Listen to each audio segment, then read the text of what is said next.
अनुरोध करूंगा जी कि हमारे जिले के संगठन मंत्री उमेश शंकर सार्जन जी आए और अपने विचार और हमारी पार्टी की विचारधारा को आप लोगों तक पहुंचाने से प्रेरित इस देश के निर्माण में अपना योगदान दिया। मैं तमाम उन महापुरुषों को कोटि कोटि नमन करता हूं।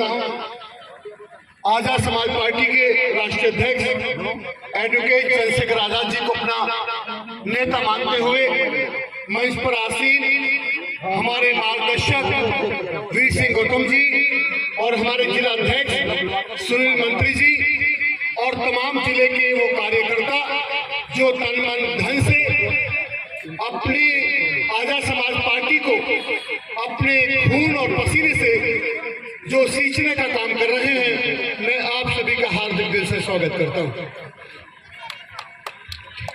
समय की पाबंदी है, इसलिए मैं ये कोशिश करूंगा कि कम शब्दों में मैं अपनी बात कहूं। ये फूल पहनाए आपने और हमने फूल पहने।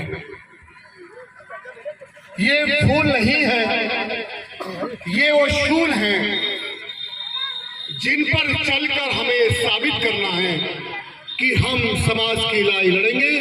है आपसे अगर ये वादा हम निभा पाए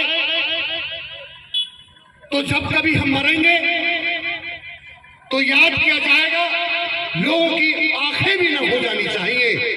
अगर ऐसा हुआ तो हम समझेंगे कि हमने जिंदगी को जिया। अगर ऐसा नहीं हुआ, अपने वादे से यदि हम मुकर गए, यदि हम अपना पेट पालने में, अपना घर भरने में लग गए, जैसे आपसे पहले और भी बहुत सारे नेताओं ने वादा किया लेकिन वादा खिलाफी की तो समाज ने उनको जमीन में गाड़ दिया। नाम लेने वाले लोग पैदा नहीं हुए, बहुत सारे ऐसे लोग मर गए आपके बीच में।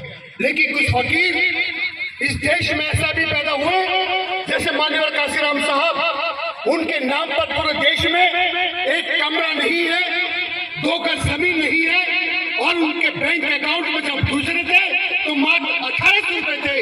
लेकिन जब तक ये भारत रहेगा, मान्यवर काशीराम साहब को ये भारत याद करेगा, बल्कि पूरी दुनिया में उनको याद किया जाएगा।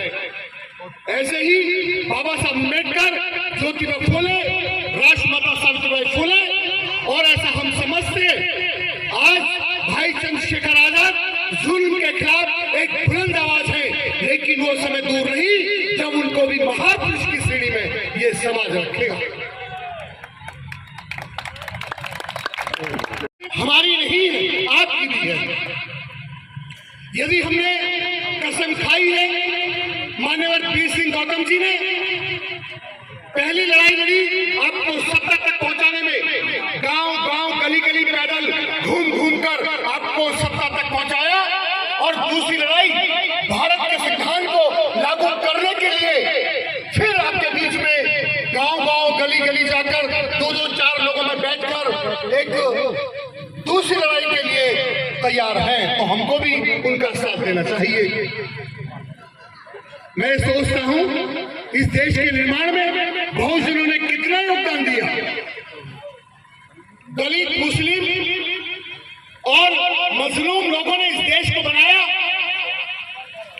भदोई की कालीन हम बनाते हैं और बनारस में जो साड़ियां हैं उन्हें भी हम बनाते हैं। गुजरात में साड़ियां हम बनाते हैं, कपड़े हम बनाते हैं और लाल किला भी हमने बनाया और आगरा का ताजमहल भी हमने बनाया। इस देश को जब जब जरूरत हुई एक सूत्र में बांधने की तो बाबा साहब ने इस देश को एक सूत्र में बांधा। लेकिन निकम्मे लोग इस देश को बांट रहे हैं जाति धर्म के नाम पर। उनके षड्यंत्र को आपको समझना होगा। मॉबलिंग करके हत्या कर दी जाती है और जो कानून का फैसला होना चाहिए, कोर्ट में फैसला होना चाहिए, इस उत्तर प्रदेश का सीएम वहां बैठकर फैसला देता है और बुलडोजर चलवा देता है। हजारों के घर तोड़